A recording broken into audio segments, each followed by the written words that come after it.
Kembali lagi di Ruang Zaki. Kali ini kita akan membahas soal bagaimana wacana tentang koalisi yang baru saja dilempar ke tengah-tengah publik. Ganjar Anies atau Anies Ganjar. Ini seolah-olah menjadi koalisi UGM untuk perubahan. Kita tahu bahwa kedua koalisi ini memiliki dua kutub yang berbeda. Mereka punya ceruk pemilih yang tentu saja karakteristiknya berbeda. Pertanyaannya adalah, ketika dulu sebelum sama-sama belum dideklarasikan, pernah memang sebenarnya ide ini muncul.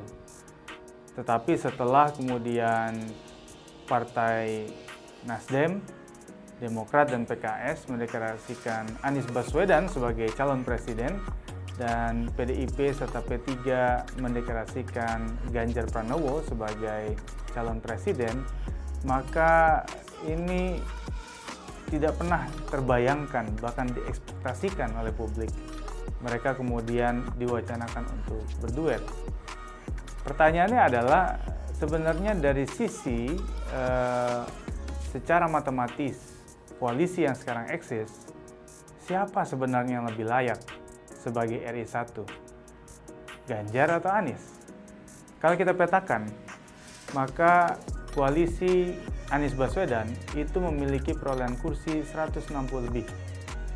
Sementara koalisi Ganjar Pranowo itu hanya memiliki 140-an kursi.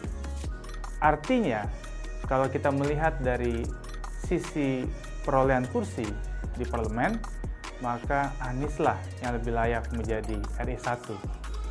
Persoalannya adalah, apakah duet ini akan memberikan peluang kemenangan yang cukup menjanjikan melawan Prabowo Subianto, atau justru sebaliknya?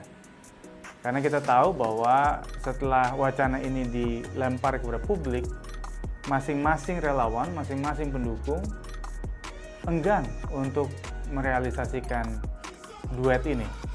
Meskipun ada bahasa yang diplomatis dari masing-masing ketua umum partai yang mengatakan bahwa sah-sah sajalah ketika kemudian ada wacana Ganjar Anies atau sebaliknya Anies Ganjar.